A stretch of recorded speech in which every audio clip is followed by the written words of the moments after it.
as I repeatedly say, there's no reason why you have to be unbiased. I know. Yeah. Okay, so here we are at Gawler Cafe with John Bolton for the second of my interviews with our prospective mayors. Second time around, John. How do you think it's going? I think I can sense a community swell of support. I think that many people who are maybe holding back their judgment, especially for the community forum last Wednesday, I think that I tipped quite a few of them over the line in my favour, because I believed I was the only candidate that actually had platform policy and a real plan. What did you learn from the last campaign? I learned from the last campaign, well, the last campaign commenced for me when somebody suggested I stand. And so the last campaign I came in cold, and having to have a two-stage campaign. The first half of it was to actually inform people who I was. Thank you. Being from a very conservative profession, even though I was running the largest legal practice in Gawler at one stage, because the profession doesn't advertise those sorts of things. You know, you never stand up and say we're the best lawyer in town, or we're the biggest lawyer in town, and those sorts of things. People didn't know who I was. I was quietly getting on about my business. And the same with Rotary. Up until about 5 years ago, Rotary was very quiet, a quiet achiever about what it did, and that was the reason I joined the Rotary Club, because I believed that Rotary stood for just doing things quietly, not sounding off the horn at every tick. In fact, when the district governor brought in the new international and national policy to advertise what Rotary did, I spoke against it at conventions. It just didn't seem to me to be the Rotary way to do things. But after fighting against it for about a year, I was asked if I would come on board with the new plan, because Rotary was saying it was missing out on membership because it wasn't advertising what it was doing. So that was when I started to come out in a big way, whereas previously I'd engaged in all my sporting activities in a fairly quiet, unassuming way. I started to publicise them, and I believe I changed the face of Rotary in Gawler with a couple of other people who assisted me, by doing things like jet skiing up the river, doing a microlight aeroplane race with a Harley Davidson. I developed a program called Bolton's Boomers, where I actually went out and picked up retired aged people and took them down microlighting, and I still get stopped in the street by people who were part of that program saying, when can we do it again? Putting on stilts and developing a new face for the village fair. That was one of the things that I did. You know, I developed the characters of the clown, the stilt man, and Jake the Peg, which obviously, for obvious reasons, we've since binned.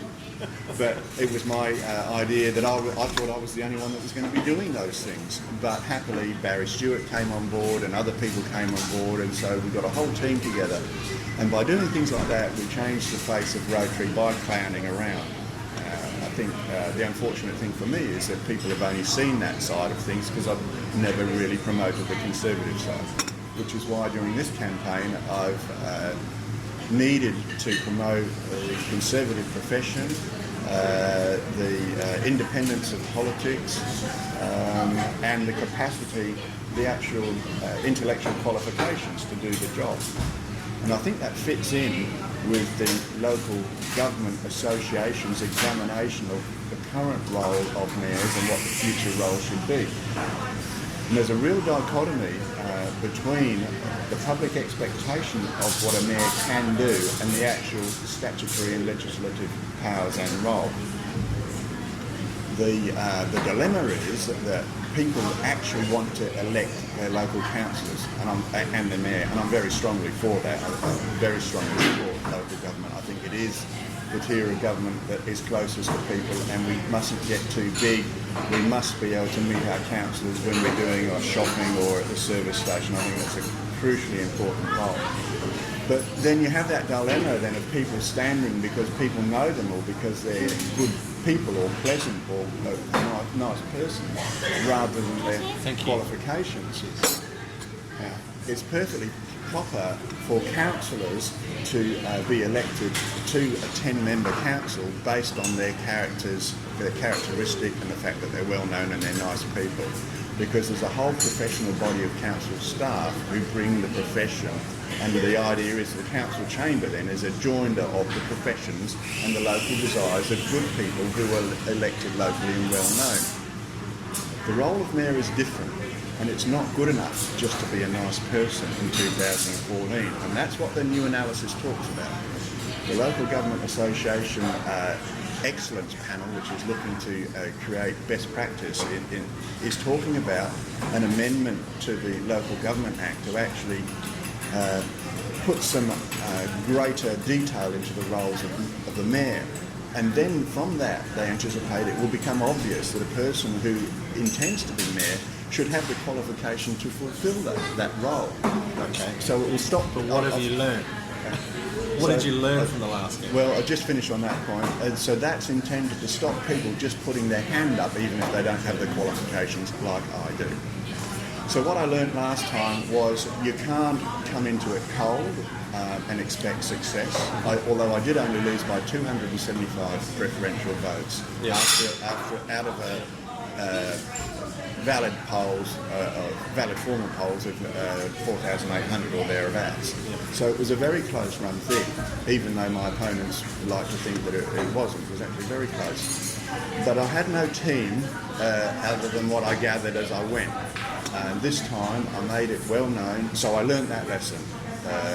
It's a team effort is what's required, and I'm very gratified this time that when I put the word out that if I was going to stand, I wanted a team of support behind me before I even put my hat in the ring. I was not going to be running a one-man band on this occasion.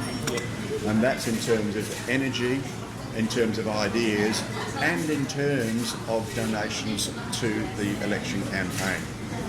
And happily, all of those things have come to fruit. So I have teams volunteering to do things. I have donors, which will obviously be revealed in due course on the declaration.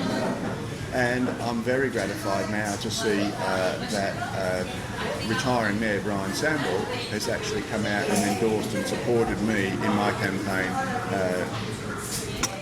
for the role of Mayor.